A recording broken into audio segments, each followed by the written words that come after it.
Il y a des moments dans la vie où vous regardez un animal dans les yeux, vous comprenez que vous n'êtes pas si différent que ça. C'est ce qui m'est arrivé à Tenerife sur ce bateau face à un globicéphale de 4 à 6 tonnes. Il m'a regardé juste quelques secondes. Bienvenue sur Océan Sauvage. Je m'appelle Aini et cette vidéo, ce n'est pas une vidéo comme les autres. Je vous emmène avec moi à Tenerife, aux îles Canaries, et je vous montre ce que j'ai vu sur ce bateau. Tenerife, île espagnole des Canaries, à 4 heures de vol de Paris seulement, et pourtant c'est l'un des endroits les plus incroyables au monde pour observer des animaux marins sauvages. Pourquoi? Parce que la géographie volcanique de l'île crée des profondeurs extrêmes jusqu'aux côtes. Et dans ces eaux profondes vivent des animaux extraordinaires. Toute l'année, pas besoin d'attendre une saison, pas besoin d'aller au bout du monde. Et moi, je suis parti avec ma GoPro, mon téléphone, sans équipe, sans budget. Énorme. Juste, moi, le bateau et l'espoir de voir quelque chose. Puis ils sont arrivés. Des globicéphales, qu'on appelle aussi des baleines pilotes, même si ce sont en réalité des dauphins. Des dauphins de 4 tonnes, 6 à 7 mètres de long. Ils nagèrent à côté du bateau, tranquillement, comme si on faisait partie de leur monde, et par l'inverse. Et j'ai sorti mon téléphone, j'ai filmé, et voilà. Et à un moment, un globicéphale s'est approché, il a levé la tête hors de l'eau, et il m'a regardé, un simple regard, quelques secondes. Mais dans ce regard, il y avait quelque chose, une intelligence, une curiosité, une présence.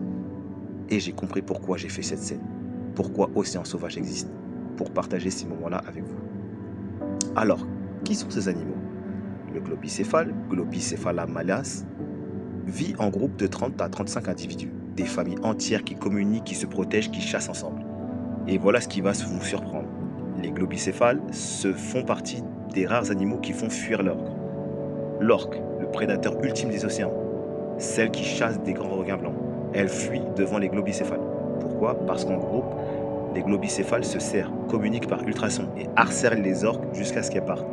L'animal de 4 tonnes qui m'a regardé dans les yeux, que j'ai regardé dans les yeux ce jour-là, fait fuir le plus grand prédateur des océans. Cela donne une autre dimension à ce regard qu'on a échangé, non? Et puis le bonus que j'espérais pas forcément, les dauphins. Ils sont arrivés sur le bateau, j'ai mis mon téléphone dans l'eau avec ma pochette et j'ai filmé. Ce que vous voyez dans ces images, c'est réel. Pas de zoo, pas d'aquarium, des dauphins sauvages en liberté dans leur océan. Ils jouaient, ils pourchassaient, complètement différents à notre présence, ou peut-être un peu curieux. Des dauphins gentils, un des dauphins a nagé sous ma caméra, a regardé l'objectif et il est reparti. Comme s'il disait, ok, t'as la photo, maintenant laisse-moi tranquille. Et le décor sont dans tout ça. Los Valanes, Los Gigantes, 600 mètres de balsate volcanique qui lui plonge directement dans l'océan.